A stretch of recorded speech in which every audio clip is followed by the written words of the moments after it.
Hello बच्चों, आज के इस वीडियो में हम लोग पढ़ेंगे किरचॉफ के नियम तथा वैद्युत परिपथ। किरचॉफ के जो लॉ होते हैं, किरचॉफ के नियम के जितने भी आपके इसमें पहली बात तो देखिए, आपको जो इम्पोर्टेंट था कुछ चीजें जैसे मीटर से तो विभव मापी ये सब चीजें इस बार हट गई है, 2024 के पेपर में नहीं आने वाली है। इस बार जो आपका आएगा व्हीटस्टोन से बहुत इंपॉर्टेंट है। व्हीटस्टोन जो ब्रिज है इस चैप्टर का बहुत इंपॉर्टेंट टॉपिक है। उसके बाद किरचॉफ लॉ, जो लेसन का नाम है उसके हिसाब से किरचॉफ लॉ। तो आपका मेन टॉपिक जो है किरचॉफ लॉ और आपका व्हीटस्टोन ब्रिज, दोनों चीज आपकी क्लियर होने वाली है। तो दोनों चीज पढ़ने के लिए हमारे साथ जुड़े रहिए और एक चीज सीखते रहिए। एक लाइन बोल रहे हैं, खोकर पाने का मजा ही कुछ और है, रोकर मुस्कुराने का मजा ही कुछ और है। हार तो जिंदगी का हिस्सा है मेरे दोस्त, हार तो जिंदगी का हिस्सा है मेरे दोस्त, हार के बाद जीतने का मजा ही कुछ और है।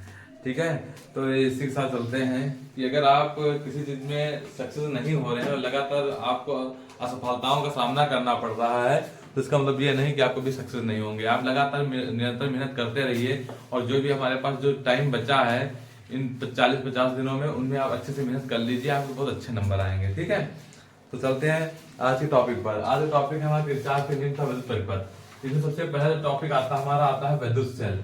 ठीक है, तो वैद्युत सेल मतलब इलेक्ट्रिक सेल होता क्या है।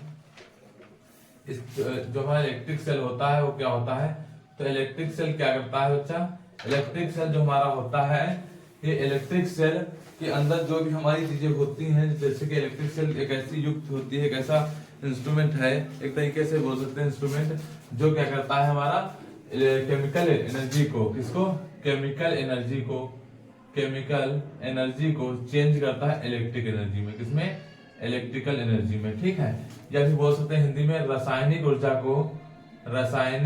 को चेंज करता है या वैद्युत ऊर्जा में। तो रासायनिक ऊर्जा चेंज इनटू वैद्युत ऊर्जा। ठीक है, तो ये भी आप बोल सकते हैं कि वैद्युत सेल एक ऐसी युक्ति है जो रासायनिक ऊर्जा को वैद्युत ऊर्जा में बदलती है, मतलब कि केमिकल एनर्जी को चेंज करता है इलेक्ट्रिकल एनर्जी में। ठीक है, तो ध्यान में रखिएगा वैद्युत सेल। ठीक, ये बहुत छोटी चीज थी, आपको बता दी।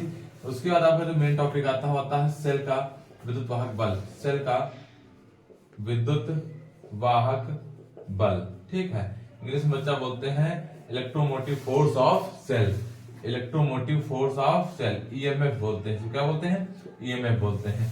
तो इलेक्ट्रोमोटिव फोर्स जो होता है हमारा सेल का विद्युत वाहक बल होता क्या है, ये होता है, इसको लिखते हैं हम लोग ई से। ठीक है, इसको लिखा जाता है ई से। ई बराबर होता है डब्ल्यू अपॉन क्यू, वी बराबर क्या होता है, डब्ल्यू अपॉन क्यों होता है। ठीक है, मात्रक इसका सेम, जो वी का मात्रक, विभव का जो मात्रक होता है उसका ही मात्रक होता है, मतलब वोल्ट ही रहता है।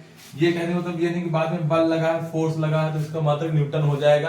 ये बहुत लोग बच्चे गलती करते हैं, जो ऑप्शन में आपको क्वेश्चन आता है उसमें देते हैं वोल्ट और न्यूटन, तो वहां पर आपको वोल्ट ही लगाना है। वोल्ट मतलब ये एक तरह का क्या होता है, विभवांतर ही होता है। बस यहाँ पर ई से लिखा जाता है, ई बराबर होता है डब्ल्यू बटे क्यू, मात्रक क्या इसका हो जाता है, वोल्ट हो जाता है। ठीक है, तो ई बराबर होता है डब्ल्यू बटे क्यू होता है, बात ध्यान में रखिएगा। ठीक, तो इसका परिभाषा क्या लिखोगे कि अगर एकांक आवेश को किसी विद्युत परिपथ में ले जाया जाए या फिर उससे जो ऊर्जा दी जाएगी वो हमारा क्या होगा, ईएमएफ होगा। ठीक है, एकांक आवेश से। ठीक, तो ई बराबर होता है डब्ल्यू अपॉन क्यू होता है। यहाँ पर डब्ल्यू क्या है, ऊर्जा है, एनर्जी है, या वर्क भी कह सकते हो, क्योंकि वर्क की एनर्जी होती है। ठीक, इसका फॉर्मूला याद रखिएगा। उसके बाद इसका मात्रक हो गया वोल्ट, और इसका विमा तो आपको पता ही होगी, विमा जो डायमेंशन फॉर्मूला जो वी की होती है वो इसी की भी होगी, जो हमारी वी की डायमेंशन फॉर्मूला वो इसकी भी होगी। तो सेम डायमेंशन फॉर्मूला है, इसको निकालने की जरूरत नहीं है। अगर ज्यादा दिक्कत हो तो इसको निकाल भी सकते हो। कैसे, डब्ल्यू बराबर होता है एफ डी, तो एफ की होती है एमएलटी माइनस 2 और साथ में डी की क्या आ जाएगी, एल आ जाएगी, अपॉन में क्यू की क्या होती है, एटी होती है, और साथ में आपकी एटी भी आ जाएगी। तो यहाँ पर यूज क्या कर लेंगे, एम एल का हो जाएगा एल स्क्वायर, टी माइनस हो जाएगा 3, टी माइनस 3 दो ऊपर है, नीचे ऊपर जाएगा, और ए माइनस 1, यह क्या आ जाएगी, डायमेंशन फार्मूला विमा आ जाएगी। तो यह होता है सेल का विद्युत वाहक बल। ठीक, इसके बाद आप ध्यान दीजिएगा, सेल का विद्युत वाहक बल हो गया और आपका हो गया आपका विद्युत इलेक्ट्रिक सेल हो गया। ठीक है, दो चीजें हो गई। उसके बाद आपका जो टॉपिक आता है वो आता है सेल का आंतरिक प्रतिरोध क्या होता है या टर्मिनल विभवांतर क्या होता है। टर्मिनल विभवांतर समझ लेते हैं पर, टर्मिनल विभवांतर, टर्मिनल विभवांतर क्या होता है, इसको आप विभवांतर खाली बोल सकते हैं। ठीक है, तो इंग्लिश में भी यही कहते हैं, terminal potential difference, potential difference बोलते हैं। ठीक है, ठीक, बात तो समझ में आई कि नहीं आई। तो जो हमारा टर्मिनल विभवांतर होता है टर्मिनल पोटेंशियल होता है वो V से लिखा जाता है, ठीक है। तो V बराबर वही सेम फॉर्मूला W/Q होता है, वो आप जानते ही हैं पुरानी सभी बातें, वही सब यूनिट वही सब डायमेंशन फॉर्मूला। ये टर्मिनल विभवांतर नाम अलग दे दिया गया है जिससे आप लोग कंफ्यूज ना हो, जिसको आप जान लीजिए टर्मिनल विभवांतर अगर आता है तो आपको विभवांतर के बारे में लिखना है, बस यहाँ पर सेल का होता है, इतना याद रखिएगा, ठीक है। तो सेल के लिए यूज किया जाता है V बराबर W/Q, ठीक है। तो ये बात समझ आई आपको। अब आगे चलते हैं मेन टॉपिक पे, ठीक। तो जो हमारा इसका मेन टॉपिक है वो हमारा क्या है कि अगर बाई चांस देखो, अगर टर्मिनल विभवांतर में भी आगे एक चीज याद रखना, अगर टोटल ईएमएफ पूछा जाए टर्मिनल विभवांतर में, तो जितने भी सेल का टर्मिनल विभवांतर दिया होगा, जितने का भी तुमको टर्मिनल पोटेंशियल दिया होगा, वो सभी टर्मिनल जो होंगे क्या हो जाएंगे, इसमें ऐड हो जाएंगे। डाटा जहां तक भी होगा, टोटल हमारा अगर ई निकालना हो, टोटल ईएमएफ निकालना होगा, तो उसके लिए सभी के टर्मिनल विभवांतर को हम क्या कर देंगे, ऐड कर देंगे। तो इसको आप समझ लीजिए बहुत ध्यान से। इसके बाद हम लोग चलते हैं इंटरनल रेजिस्टेंस पर, ठीक है। बहुत ज्यादा इंपॉर्टेंट टॉपिक है, ये बहुत पूछा जाता है इंटरनल रेजिस्टेंस। तो इसको मिटाते हैं, ठीक, ध्यान समझिए। अगला टॉपिक जो हमारा है वो है इंटरनल रेजिस्टेंस, ठीक। तो टॉपिक डाल लेते हैं इंटरनल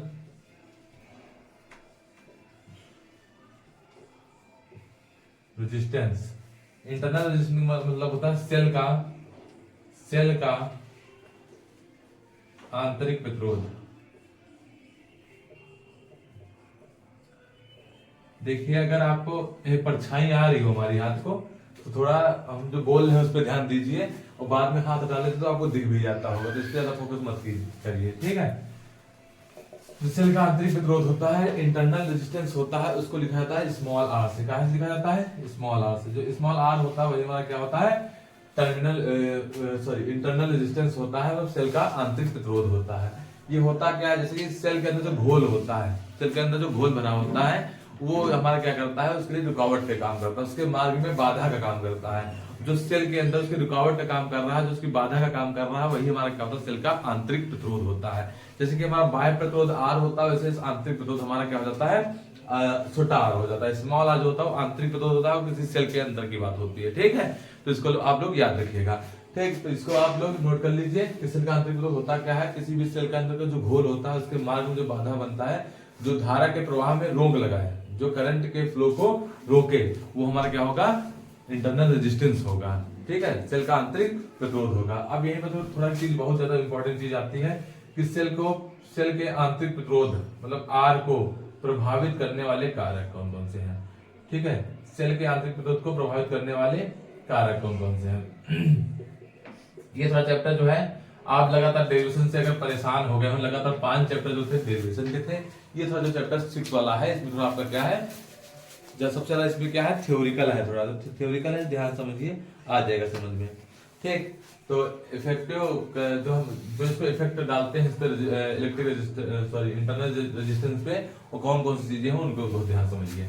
तो पहली चीज आती है, जो प्लेट होती है, प्लेटों के बीच की जो डिस्टेंस होती है, दो प्लेटें हैं, सेल के अंदर की बात कर रहे हैं, इसके बीच की डिस्टेंस हमारी क्या हो गई, डी हो गई। तो जो इंटरनल रेजिस्टेंस होता है, मतलब आंतरिक प्रतिरोध होता है, प्लेटों के बीच की दूरी के अनुक्रमानुपाती होता है। जो आंतरिक प्रतिरोध होता है, प्लेटों के बीच की दूरी के अनुक्रमानुपाती होता है, मतलब कि आंतरिक तो जो इंटरनल रेजिस्टेंस होता है डायरेक्टली प्रोपोर्शनल टू प्लेटों के बीच की दूरी मतलब डिस्टेंस के, ठीक है। तो मतलब कहने की बात यह है, अगर आपका आंतरिक प्रतिरोध बढ़ेगा तो दूरी भी बढ़ेगी, मतलब दूरी बढ़ने पर आंतरिक प्रतिरोध भी बढ़ेगा, ठीक है। अगर दूरी बढ़ाओगे तो आंतरिक प्रतिरोध बढ़ जाएगा, मतलब इंटरनल रेजिस्टेंस बढ़ेगा कब, डिक्रीज होगा हमारा, कब, इनके इंक्रीज होगा कब, जब हमारा क्या होगा, जो हमारी डिस्टेंस है वो भी जब इंक्रीज होगी तो हमारा रेजिस्टेंस भी इंक्रीज होगा, ठीक। इसलिए क्या है, डायरेक्टली प्रोपोर्शनल है। तो नंबर 1 ये सब समझ जाओ। दूसरे नंबर पे जो हमारा आंतरिक प्रतिरोध होता है, वो उसके क्षेत्रफल के क्या होता है, व्युत्क्रमानुपाती होता है, मतलब कि internal resistance is inversely proportional to its area. उसका जो एरिया होता है, उसका क्षेत्रफल होता है, उससे क्या होता है, इनवर्सली प्रोपोर्शनल होता है, मतलब कि व्युत्क्रमानुपाती होता है। नंबर 3 बात समझ लो, ठीक है, बात समझ लो ना। नंबर 1 हिंदी वाले लिख लेंगे ऐसे कि जो आंतरिक प्रतिरोध होता है, उसके बीच की दूरी के अनुक्रमानुपाती होता है, यही आंतरिक प्रतिरोध के क्षेत्रफल के व्युत्क्रमानुपाती होता है, और तीसरी चीज, ये आंतरिक प्रतिरोध जो होता है उसकी जो कंसंट्रेशन होती है, जो हमारी सांद्रता होती है, उसके भी क्या होता है, ये अनुक्रमानुपाती होता है। तो अगर सांद्रता बढ़ाओगे तो उसका प्रतिरोध भी बढ़ेगा, तो सांद्रता बढ़ने पर प्रतिरोध भी बढ़ता है। ये भी आपको यही चीज याद रखनी है। ठीक, तो बात समझ में आई। अब चलते हैं अगले वाले टॉपिक पे। तो इतना तो थ्योरेटिकल था, थोड़ा बेसिक, उसको समझ लीजिए। उसके बाद एक छोटा सा डेरिवेशन है इसमें, उसको समझते हैं। ठीक है, तो मिटा लीजिए, इसको मिटाते हैं फिर आगे पढ़ाते हैं। ठीक है, तो इसको देख लीजिए। उसके बाद जो नेक्स्ट हेडिंग आती है उसको डालते हैं, सेल का जो टर्मिनल विभवांतर होता है, विद्युत बल होता है और आंतरिक प्रतिरोध, सब में हमको रिलेशन जानना है। ठीक, तो देखिए कौन कौन सी चीजें, जैसे कि नंबर 1 पे हमारा क्या आता है, सेल का, अब शॉर्ट में क्या लिख दें ऐसे, रिलेशन बिटवीन स्मॉल आर मतलब इंटरनल रेजिस्टेंस, बी का मतलब हमारा टर्मिनल पोटेंशियल, और ई का मतलब ईएमएफ इलेक्ट्रोमोटिव फोर्स। ठीक है, अगर इन तीनों में रिलेशन पूछ ले, मतलब कहने की बात है संबंध बताना है हमको, आर बी ई में संबंध। हेडिंग क्या हिंदी वाले क्या लिख लेंगे, हिंदी वाले लिख लेंगे, आर का मतलब आंतरिक प्रतिरोध, बी का मतलब टर्मिनल विभवांतर, और ई का मतलब होता है हमारा विद्युत बल। देखिए, तो हमको पता है जो W बराबर हमारा होता था, क्या होता था, W बराबर होता है VQ। क्या होता है, VQ होता है, शुरुआत से हम लोग पढ़ते आ रहे हैं। और Q बराबर बच्चा क्या होता है, क्योंकि Q बराबर होता है IT, W बराबर हमारा हो जाएगा VIT। क्या हो जाएगा, W बराबर हो जाएगा VIT। अब B जो होता है E के इक्वल होता है, तो हम लिख सकते हैं W बराबर क्या हो जाएगा, कुल हम निकाल लें, कुल सेल द्वारा किया गया कुल वर्क जो होता है, कार्य होता है, W बराबर क्या हो जाएगा, EIT हो जाएगा। क्या हो जाएगा, E। बी की जब हमने ई यूज कर लिया तो ये कुल वर्क आ गया, जो कुल टोटल वर्क आ गया, डब्ल्यू बराबर आ गया EIT। ठीक है, अगर यही वर्क हम निकाल लें कहां पर, एक्सटर्नल पर, जो बाहर वर्क किया जा रहा है, अगर वो निकाले, बाहर पर पथ में सर्किट में बाहर भी वर्क किया जाएगा, एक अंदर पे इंटरनल पे किया जाएगा, तो जो बाहर कार्य किया जा रहा है वो हो जाएगा हमारा क्या, VIT हो जाएगा। क्या हो जाएगा, VIT। और W बराबर जो इंटरनल पे किया जा रहा है मतलब अंदर, वो क्या हो जाएगा, I2RT। अंदर जो होता है वो इंटरनल रेजिस्टेंस होता है, इसलिए इंटरनल पे आएगा हमारा R या स्मॉल r। ठीक है, आंतरिक प्रतिरोध आएगा। ठीक, तो अगर टोटल वर्क अगर अब निकालें W बराबर, तो क्या हो जाएगा, W जो होगा एक्सटर्नल वाला और प्लस W इंटरनल वाला, दोनों का ऐड कर देंगे। W की वैल्यू कितनी थी बच्चा, EIT थी बराबर W जो एक्सटर्नल था वो हमारा क्या था, VIT था, और प्लस इंटरनल वाला कितना आया है, I2RT आया है। ठीक है, अब बताओ तीनों चीज लिख ली है। अब अगर तीनों में कॉमन करें दोनों में, तो क्या मिल जाएगा, दोनों में कॉमन बच्चा मिल जाएगा हमको IT जो दोनों में कॉमन है, यहाँ बचेगा V और प्लस यहाँ से I एक चला आया तो एक I बचा, और T एक चला गया तो IR बचा। ठीक, तो IT दोनों से कट गया, तो E बराबर क्या आ गया, E बराबर है V प्लस यहाँ V प्लस क्या बचा, IR बचा। क्या बचा, V प्लस IR।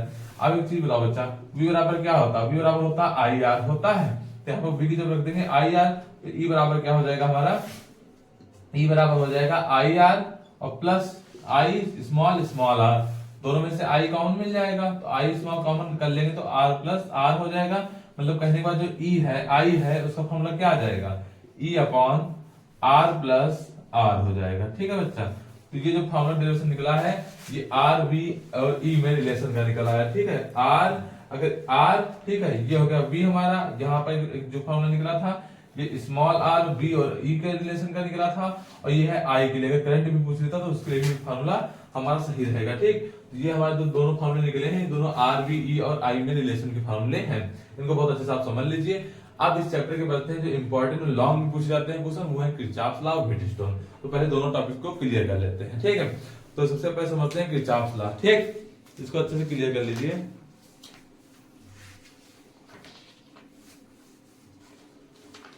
लिख लीजिए इसको, चलते हैं फिर अगले वाले टॉपिक पे, मिटा दें इसको।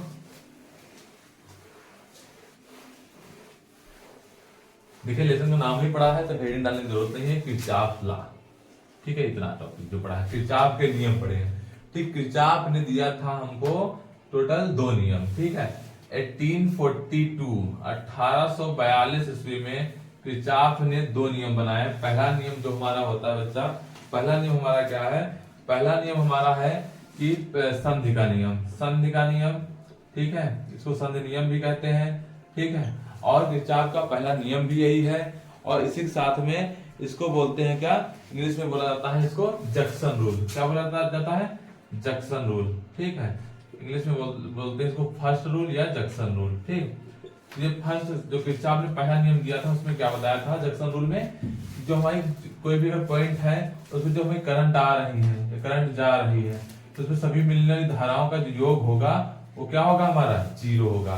तो मान लीजिए I1 धारा इस पे आ रही थी, I2 की धारा आ रही थी, ठीक है, और जो I3 थी वो क्या हो रही है, वापस दूसरा साइन बना देते हैं, तो I3 हो गई ये जाने का, ठीक है, फिर से I4 और एक और I5 मान लिए, तो 5 धाराएं मान लिए जो O बिंदु पर मिल रही हैं। तो बात समझिए, पहले नियम में किरचॉफ ने बताया क्या था, पहले किरचॉफ ने नियम में ये बताया था जो आएंगे उनको प्लस रखना, जो रिफ्लेक्ट हो उनको माइनस कर देना, माइनस मतलब जो जा रही हैं, ऐसे समझने के लिए बता रहे हैं, लैंग्वेज रिफ्लेक्ट यहाँ नहीं होता। ठीक है, तो ये बता रहे हैं कि जो जा रही है उनको माइनस कर दो, तो I1 प्लस की रहेगी, I2 भी कैसी रहेगी, प्लस की रहेगी, I3 कैसी रहेगी, माइनस की रहेगी I3। ठीक, I4 कैसी रहेगी, I4 हमारी आ रही तो ये हो जाएगी प्लस की, और I5 भी हो जाएगी प्लस की। टोटल जो हमारा होता है प्लस किसके बराबर होता है, 0 के होता है। तो पहले नियम में, संधि नियम में यही किरचॉफ ने बताया था कि किसी भी बिंदु पर मिलने वाली समस्त धाराओं का बीजगणितीय योग क्या होता है, 0 होता है। ये बच्चा को समेशन का साइन बनाया, समेशन I इक्वल टू क्या हो जाएगा हमारा, टोटल 0 हो जाएगा। मतलब कहने की बात समझिएगा, हिंदी वाले तो साफ साफ लिख सकते हैं कि धारा का कुल टोटल जो बीजगणितीय योग होता है वो 0 होता है। मतलब कि इंग्लिश वाले लिख देंगे था total current of algebraic sum is equal to 0। ठीक है, जो अलजेब्रिकल सम होता है करंट का वो किसके इक्वल होता है, 0 के इक्वल होता है। तो ये पहला रूल हो गया। अच्छा, एक बार और नोट में याद रखिएगा, नोट में क्या याद रखेंगे कि जो हमारा जक्सन रूल होता है ये आवेश संरक्षण पर आधारित होता है। कहाँ पे आधारित होता है, आवेश संरक्षण पर नियम या क्या होता है, आधारित होता है। आवेश संरक्षण का मतलब होता है conservation of charge, conservation of charge. जो कंजर्वेशन ऑफ चार्ज होता है, जो हमारा आवेश संरक्षण का नियम होता है उस पर डिपेंड करता है, उस पर आधारित होता है। कौन, संधि का पहला नियम। तो ये आपका तो बच्चा पहला नियम। अब चलते हैं दूसरे वाले नियम पे। दूसरा नियम क्या था, दूसरे नियम में ये बताया गया था, दूसरे नियम इसको कहते हैं जक्सन रूल बोलते हैं, उसको बोलते हैं लूप रूल। क्या बोलते हैं, लूप रूल। ठीक है, दूसरे नियम को क्या कहते हैं, दूसरा नियम कहो सेकंड रूल, या इसको बोलते हैं लूप या पास का नियम। ठीक, लूप रूल है ये, क्या है, सेकंड रूल या लूप रूल। तो ये बच्चा देखो क्या होता है, इसमें लूप रूल में क्या कहते हैं कि जो हमारा टोटल I और R, हिंदी वाले पहले समझेंगे, जो I और R होता है हमारा, इसका टोटल बीजगणितीय योग जो होता है टोटल बीजगणितीय योग E के इक्वल होता है। यही एक फॉर्मूला बच्चा है, इसको अच्छे से याद कर लो बस। मतलब कहने की बात यह है कि किसी भी परिपथ में उसके प्रतिरोध और उसकी संगत धारा का बीजगणितीय योग उसके कुल विद्युत वाहक बल के बीजगणितीय योग के बराबर होता है। फिर से एक बार सुनो कि जो किसी परिपथ का विद्युत प्रतिरोध होता है, विद्युत प्रतिरोध तथा उसकी धारा का बीजगणितीय योग उसके कुल विद्युत वाहक बल के, मतलब कुल विद्युत वाहक बल, प्रेरित न बोलना, ये यहाँ पर कुल विद्युत वाहक बल का बीजगणितीय योग के बराबर होता है। तो ये फॉर्मूला इसका होता है, ये दूसरा नियम होता है। जो टोटल हमारा रेजिस्टेंस होता है और करंट होता है, उसको टोटल प्रोडक्ट होता है, उसके प्रोडक्ट का अलजेब्रिकल सम। क्या बोलोगे, the product of I and R, जिसका प्रोडक्ट दोनों का, उसके इसका जो अलजेब्रिकल सम होता है is equal to the total algebraic sum of EMF, electromotive force. ठीक, इसके क्या होता है, इक्वल होता है। ये आप लिख देंगे। उसके बाद इसमें भी नोट आपको याद रखना कि ये किस पे आधारित होता है, ये ऊर्जा संरक्षण पर आधारित होता है। किस पे होता है, ये बच्चा ऊर्जा संरक्षण पर आधारित होता है। इतना आपको दोनों नियम में लिखना पड़ेगा। ठीक है, ये आप ब्लैक पेन से अच्छे से लिख देंगे तो आपको अच्छे नंबर मिलेंगे। ऊर्जा संरक्षण पर आधारित होता है मतलब law of conservation of energy. ठीक है, कंजर्वेशन ऑफ एनर्जी पर ये क्या होता है, आधारित होता है। ठीक, तो ये आपका था कि आपके दोनों किरचॉफ के नियम थे। इसके बाद हम लोग चलेंगे, बचा हमारा व्हीटस्टोन शेप, उसको भी समझ लेते हैं। ठीक है, ध्यान दीजिएगा इसको। ठीक है, तो इसके बाद देखिएगा अगला टॉपिक बचा है लास्ट, उसको भी समझ लेते हैं, बस बात खत्म। लास्ट टॉपिक क्या है हमारा, व्हीटस्टोन, बहुत ज्यादा इंपॉर्टेंट, व्हीटस्टोन ब्रिज। व्हीटस्टोन सेतु सबसे ज्यादा इंपॉर्टेंट टॉपिक है इस चैप्टर का, ठीक है। पक्का है किरचॉफ लॉ या फिर व्हीटस्टोन आने वाला, तो यहाँ पे हम इंपॉर्टेंट भी लिखे दे रहे हैं, ठीक है, बहुत इंपॉर्टेंट है, ठीक। तो व्हीटस्टोन सेतु जो होता है ध्यान देखिए समझिएगा। एक इसमें चतुर्भुज ले लेते हैं। चतुर्भुज का मतलब ये देखिए इसमें 4 भुजाएं होती हैं, ये ले लिया। इसको मान भी लेते हैं कुछ ABCD, ठीक। इसको क्या करते हैं, बाहर एक बैटरी से जोड़ देते हैं, E बैटरी हो गई, और एक कुंजी ले लेते हैं K1, इससे इसको जोड़ दिया गया, ठीक। अब बात ध्यान समझिएगा, इस चतुर्भुज में जो हम बोल रहे हैं उसको आपको हिंदी में लिखना होगा, रिटन में लिखना होगा, खासकर यूपी बोर्ड वालों के लिए। अगर आप लोग नहीं लिखते हैं तो आपके नंबर कटेंगे, ठीक है। तो आपको हिंदी तो लिखनी ही लिखनी है, ठीक। जो बोलेंगे अभी वो सब आपको लिख डालना है, ठीक। ये हमने 4 प्रतिरोध, यहाँ पर 4 रेजिस्टेंस ले लेंगे, यहाँ पर कोई भी 4 रेजिस्टेंस ले लिया, यहाँ पर P ले लिया, यहाँ पर Q ले लिया, यहाँ पर R ले लिया, यहाँ पर S ले लिया। 4 प्रतिरोध हमने ले लिए, 4 रेजिस्टेंस ले लिए, इसके बीच में गैल्वेनोमीटर जोड़ दिया, और यहाँ पर दूसरी कुंजी लगा दिया, कौन सी, K2। बच्चा समझ में आया कि नहीं आया, एक बार फिर समझते हैं। और एक बात और, धारा का फ्लो करोगे, करंट जब फ्लो होगी यहाँ तक जाएगी I, उसके बाद I जो होगी 2 टुकड़ों में टूट जाएगी, यहाँ हो जाएगा I1, इधर हो जाएगी I2, क्योंकि डायरेक्शन चेंज हो जाएगी तो जो में करंट होगी उसकी वैल्यू भी बदल जाएगी। अब ये यहाँ से सीरीज में ही रहेगा तो यहाँ पर भी ये क्या रहेगा, I1 ही रहेगा, और ये I2 यहाँ से वहां तक जाएगा तो ये भी क्या रहेगा, I2 ही रहेगा, ठीक है। तो बात समझ में आई कि नहीं आई, और टोटल फिर से करंट दोनों मिल जाएंगे यहाँ पर, ये फिर से इधर सर्किट में आ जाएंगे, ठीक। तो ये पूरा था हमारा व्हीटस्टोन ब्रिज था, ये पूरा हमने बना दिया यहाँ पर। अब इसको डायग्राम को बता देते हैं क्या क्या आपको लिखना है। लिखोगे जैसे कि माना एक चतुर्भुज है, ठीक है, उसमें ये जो 4 भुजाएं हैं ABCD है, उसके सबके भुजाओं के बीच में सभी साइडों में क्या लगा दिया हमने, PQRS नाम के 4 क्या लगा दिए, रेजिस्टेंस लगा दिए, 4 प्रतिरोध मान लिए PQRS। जो ऐसे लिख देना, P1 जो करंट फ्लो हो रही I1 है, Q में भी I1 है करंट, और S में भी I2 है, R में क्या है, I2 है, ऐसे करंट का नाम लिख देंगे। और बाहर सर्किट को एक वोल्ट की बैटरी से और एक K1 कुंजी से जोड़ दिया, ठीक है। इसके मध्य में गैल्वेनोमीटर लगा दिया G, और एक दूसरी कुंजी K2 लगा दिया। ये पूरा डायग्राम में लिखेंगे अच्छे से। लिखने के बाद इसको सॉल्व करते हैं, ठीक है। तो किरचॉफ के दूसरे नियम से, according to Kirchhoff second rule, Kirchhoff के दूसरे नियमानुसार, किरचॉफ के दूसरे नियम से क्या बताया गया था, according to Kirchhoff second rule. पहले देखो इसमें 2 सर्किट है, एक इधर का ले लेंगे, मतलब आप समझो ABDA, पहले इधर का लेंगे कौन सा, ABDA लेंगे, और उधर कौन सा BCDB लेंगे। तो ये 2 भाग में बट रहा है यहाँ से, ये पहले इधर का देखेंगे फिर उधर का। तो पहले लेते हैं कौन सा हम, ABDA में। इसमें क्या हो जाएगा बच्चा, इसमें तो करंट पहली है वो हमारा क्या हो जाएगा, उसका प्रतिरोध, उसका रेजिस्टेंस। सेकंड रूल में क्या बताया था, जो टोटल हमारा होता है क्या, समेशन IR, वो टोटल उसके इक्वल होता है। तो यहीं से समझिएगा, उसकी करंट उसी का रेजिस्टेंस, उसी का रेजिस्टेंस ले लो, उसी का रेजिस्टेंस मतलब P, उसी की क्या करंट, ठीक है। अब ये इसके अपोजिट डायरेक्शन में है तो इसमें कौन सा हो जाएगा, माइनस का हो जाएगा ये, क्योंकि अपोजिट डायरेक्शन में है। यहाँ पर हो जाएगा उसी का रेजिस्टेंस मतलब R, और साथ में करंट कौन सी है इसमें, I2 है। तो इक्वल टू किसके हो जाएगा, ये 0 के हो जाएगा। तो PI1 माइनस का उधर भेजोगे तो क्या हो जाएगा, RI2 हो जाएगा। इसको इक्वेशन मान लो फर्स्ट। अब चलते हो उधर वाले पे, BCDB में, BCDB में इसमें क्या हो जाएगा बच्चा, इसमें करंट समझो, पहली करंट कौन सी है, पहला रेजिस्टेंस है Q, और साथ में करंट कौन सी है, I1। बहुत इजी है, आराम समझोगे तुरंत समझ में आ जाएगा। ये अपोजिट डायरेक्शन फिर से क्या ले लेंगे, S, और साथ में कौन सा है, I2 है, बराबर कर देंगे इसके 0 के। ये माइनस का उधर जाएगा, हो जाएगा प्लस का, तो प्लस का हो गया SI2, ठीक है। इक्वेशन हो गई 2। तो इक्वेशन फर्स्ट सेकंड को क्या कर देते हैं, डिवाइड। तो डिवाइड कर देते हैं, इक्वेशन फर्स्ट एंड सेकंड को कर देते हैं डिवाइड, भाग करने पर। दोनों को भाग करोगे तो क्या आ जाएगा, देखो बच्चा, यहाँ लिखा है PI1 बटे में यहाँ है QI1, ठीक, बराबर में इधर क्या है RI2 बटे में इधर है SI2, ठीक। तो I1 cancel, I2 cancel, formula बच्चा आ गया P/Q बराबर R/S। ये हमारा आ गया आपका क्या फार्मूला।